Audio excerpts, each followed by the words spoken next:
Good morning, students. Here is Zeki Lakhwani, your science teacher at Scholars Public School Javra, and today we are going to deal with the part 3 of chapter number 11, that is force and pressure.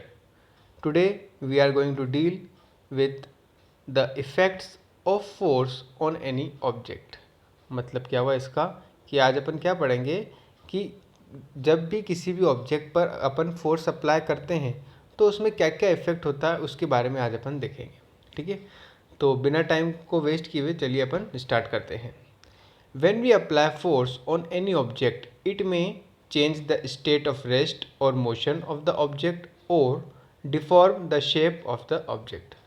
ये चीज़ अपन पहले ही पढ़ चुके हैं कि जब भी अपन किसी भी ऑब्जेक्ट पर फोर्स अप्लाई करते हैं तो उसका स्टेट ऑफ मोशन चेंज हो सकता है। मतलब अगर कोई ऑब्जेक्ट रेस्ट पर है तो मोशन में आ सकता है, और कोई मोशन में है तो वो क्या हो सकता है, रेस्ट पर आ सकता है। इसके अलावा कोई ऑब्जेक्ट मोशन में है तो उसकी स्पीड वगैरह भी चेंज हो सकती है, ये अपन पहले ही देख चुके हैं। इसके अलावा ऑब्जेक्ट का शेप भी चेंज हो सकता है। ठीक है, तो इसे आज थोड़ा सा अपन डिटेल में पढ़ेंगे। तो फर्स्ट पॉइंट देखते हैं अपन। द फोर्स में change the state of rest और motion of the object on which it is applied. ठीक है, ये ऑलरेडी मैंने आपको एक्सप्लेन कर दिया कि फोर्स अप्लाई करेंगे तो ऑब्जेक्ट का स्टेट चेंज हो सकता है। रेस्ट पर है तो मोशन में आ जाएगा, मोशन में है तो वो रेस्ट पर आ जाएगा। ठीक है, तो इसमें आगे देखते हैं अपन। The force can start a motion when we kick a stationary football it starts moving. When we push a trolley at rest we are able to move the trolley. So by applying force you can start motion in an object. मतलब क्या हुआ इसका, अपन ये देख रहे हैं अभी कि अगर अपन किसी भी ऑब्जेक्ट पर फोर्स अप्लाई कर रहे हैं तो वो मोशन में आ सकता है। ठीक है, जैसे एग्जांपल से समझें अपन कि कोई फुटबॉल पड़ी हुई है ग्राउंड पर, तो ग्राउंड पर जब फुटबॉल रखी हुई है तो वो कैसी है, स्टेशनरी है, रेस्ट पर है, उसमें कोई मोशन नहीं है, कोई मूवमेंट नहीं है। लेकिन जैसे ही कोई प्लेयर आता है उस पर किक करता है, ठीक है, उस पर किक मारता है, किक मार रहा है मतलब क्या है, उस पर वो फोर्स अप्लाई कर रहा है, और जैसे ही वो फोर्स अप्लाई करेगा उस फुटबॉल पर तो फुटबॉल काय में आ जाएगी, मोशन में आ जाएगी। मतलब फोर्स ने क्या किया, मोशन को क्रिएट कर दिया वहाँ पे। ऐसे ही अगर अपन और एग्जांपल देखें तो ट्रॉली है, ट्रॉली कोई स्टेशनरी खड़ी हुई है, ठीक है, रेस्ट पर है। अब उसे अपन क्या कर रहे हैं, आगे मूव करने की कोशिश कर रहे हैं। जब अपन मूव करेंगे तो क्या करेंगे, अपन उस पर फोर्स अप्लाई करेंगे। अपन ने फोर्स अप्लाई किया तो उसकी वजह से क्या हुआ, ट्रॉली मूव करने लगी। मतलब पहले रेस्ट पर थी, अब काय में आ गई, वो मोशन में आ गई। तो इन दोनों एग्जाम्पल से अपन ने क्या सीखा कि अपन जब फोर्स अप्लाई करते हैं तो उससे कोई ऑब्जेक्ट अगर रेस्ट पर है तो मोशन में आ सकता है। ठीक है, अब इसे अपन आगे देखते हैं, एक एक्टिविटी देखते हैं पहले, उससे पहले।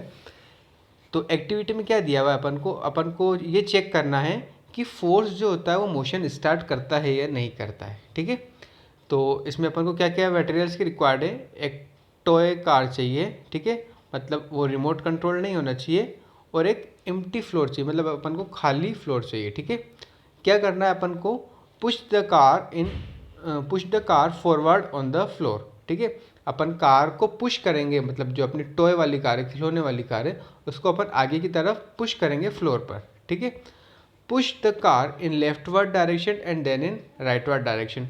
फिर अपन क्या करेंगे, कार को अपन लेफ्टवर्ड डायरेक्शन में पुश करेंगे, फिर अपन क्या करेंगे, उसे एक बार राइटवर्ड डायरेक्शन में पुश करेंगे, मतलब अपन अपने हाथ से उसे पुश करेंगे। ऑब्जर्वेशन देखते हैं क्या होगा। What happens on pushing the toy car, in which direction does the car move, in each case right your observation in A tabular form.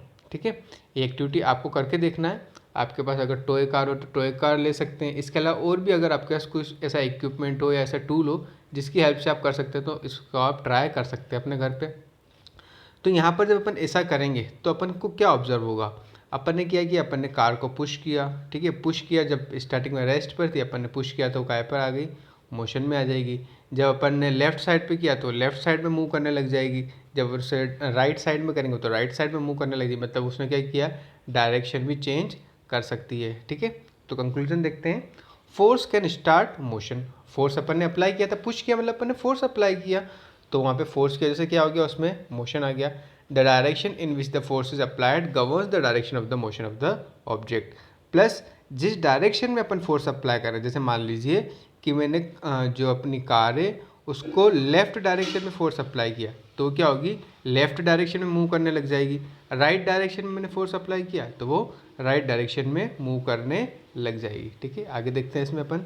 When we apply force on a moving object, it can change the direction of the moving object or change the speed of the object or even stop it. जब अपन किसी भी moving object पर force apply करते हैं, ठीक है, तो उसकी वजह से क्या हो सकता है, उस जो मूविंग ऑब्जेक्ट है उसका डायरेक्शन चेंज हो सकता है, उसकी स्पीड चेंज हो सकती है, यहाँ तक कि वो जो मूविंग ऑब्जेक्ट है वो स्टॉप भी हो सकता है। The direction in which the object moves depend on the direction of the applied force. ठीक है, अब जिस डायरेक्शन में ऑब्जेक्ट मूव कर रहा है वो किसके ऊपर डिपेंड करेगा, अप्लाइड फोर्स के ऊपर, कि अपन ने कितना फोर्स अप्लाई किया है और अपन ने किस डायरेक्शन में फोर्स अप्लाई किया है, उन सभी फैक्टर्स पे वो सब डिपेंड करेगा। सेकंड देखते हैं अपन, change the direction and speed of motion. When a cricketer hits the ball with his bats, he is able to steer away the ball in different direction.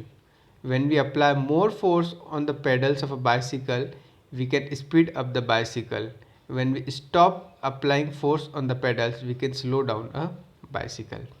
अब अपन को यहाँ पे क्या देखना है कि डायरेक्शन चेंज कैसे हो रहा है और स्पीड ऑफ मोशन में क्या चेंज आ रहा है वो अपन देखेंगे। ठीक है, अब यूँ समझिए कि एक क्रिकेटर है, ठीक है, क्रिकेटर मतलब अपन बैट्समैन की बात कर रहे हैं अपन, तो बैट्समैन जब बॉल को हिट करता है, जब बॉल को हिट करेगा वो, तो वो अलग अलग डायरेक्शन में हिट कर सकता है, कभी कवर में हिट कर सकता है, कभी स्ट्रेट हिट कर सकता है, कभी ऑफ ड्राइव खेल सकता है, कभी ऑन ड्राइव खेल सकता है, वो जैसा उसे अच्छा लगे वैसा खेल सकता है। मतलब वो हिट जो करेगा अलग अलग डायरेक्शन में करेगा, अलग अलग डायरेक्शन में करेगा, मतलब क्या, उसने तो फोर्स अप्लाई किया किसी डायरेक्शन में, और जिस डायरेक्शन में फोर्स अप्लाई करेगा बॉल भी उसी डायरेक्शन में मूव करने लग जाएगी। ठीक है, और एग्जांपल देखते हैं अपन, जैसे अपन बाइसिकल की बात करें, ठीक है, अपन क्या करेंगे, अगर अपन पेडल जो अपन मारते हैं उस पर, वो अगर अपन स्पीड में पेडल चलाने लग जाएंगे तो जो बाइसिकल की स्पीड है वो भी क्या हो जाएगी, इंक्रीज़ हो जाएगी।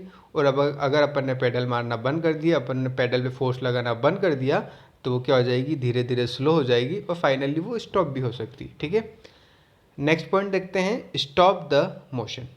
If you want to stop a moving ball, what do we do? We have to apply force on the opposite direction of the motion, this will stop the moving ball. ठीक है, जब अपन को किसी भी object को stop करना है, तो अपन को क्या करना पड़ेगा कि मान लीजिए एक डायरेक्शन से कुछ बॉल आ रही है, कोई भी ऑब्जेक्ट आ रहा है, तो अपन को जो फोर्स लगाना पड़ेगा ना, वो उसके ऑपोजिट डायरेक्शन से लगाना पड़ेगा। और ऑपोजिट डायरेक्शन से कितना फोर्स लगाना पड़ेगा, जितने फोर्स से वो ऑब्जेक्ट आ रहा है अपनी तरफ, एटलीस्ट उतना फोर्स तो होना चाहिए, या उससे ज़्यादा भी होगा तो भी चलेगा, लेकिन एटलीस्ट उतना फोर्स होगा तो उसमें क्या हो जाएगा, वो वहाँ पे स्टॉप हो जाएगा। ठीक है, तो ये चीज़ अपन ने देख ली, लेकिन डायरेक्शन कैसा होना चाहिए, उसका ऑपोजिट होना चाहिए। ठीक है, अब आगे इसमें अपन देखते हैं क्या है, एक एक्टिविटी और दी हुई है, एक्टिविटी पढ़ लेते हैं।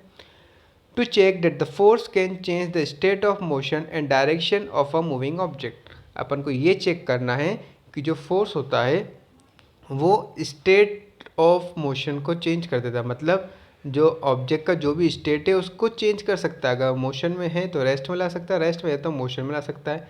And direction of the moving object, इसके अलावा वो डायरेक्शन भी चेंज कर सकता है।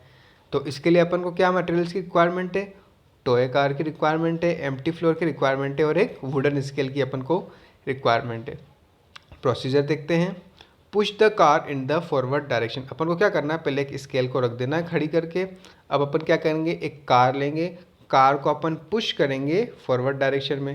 अब जिस भी डायरेक्शन में अपन पुश कर रहे हैं वहाँ पे अपन बीच में अपन क्या करेंगे, एक वुडन स्केल को रख देंगे, जो कि उस पाथ होगा जिस डायरेक्शन में वो कार आ रही है उसमें वो बीच में होगा। ठीक है, hold the wooden scale in the path of the toy car firmly. Push the car again in the forward direction, hold the scale at different angle in the path of the toy car. ठीक है, मतलब अपन क्या है, जिस भी direction में toy car को move करेंगे उसी पाथ में अपन क्या करेंगे, स्केल को रखेंगे, और हर बार उस स्केल को अपन क्या करेंगे, अलग अलग एंगल्स पर रखेंगे। तो अपन क्या देखेंगे कि कभी कभी तो क्या होगा, किसी केस में तो वो एकदम स्टॉप ही हो जाएगी, और किसी केस में क्योंकि अपन एंगल चेंज करेंगे तो कार जो है वो भी क्या करेगी, अपना डायरेक्शन चेंज करके वो थोड़ा सा मूव करने लग जाएगी। ठीक है, ऑब्जर्वेशन में क्या लिखा हुआ ये देख लेते हैं। Note down your observation in each case. Conclusion, as the toy car strikes the wooden scale which is held firmly it stops और changes the direction of motion. ठीक है, जब जो टॉय कार है वो वुडन स्केल पर strike करेगी तो या तो वो स्टॉप हो जाएगी या क्या हो जाएगा, उसका डायरेक्शन चेंज हो जाएगा। By holding the scale in different angles the direction of motion of the car changes in different direction. और जैसे जैसे अपन एंगल चेंज करेंगे उसका डायरेक्शन भी क्या होता जाएगा, चेंज होता जाएगा। नेक्स्ट देखते हैं, फोर्स में deform the shape of the object on which it is applied.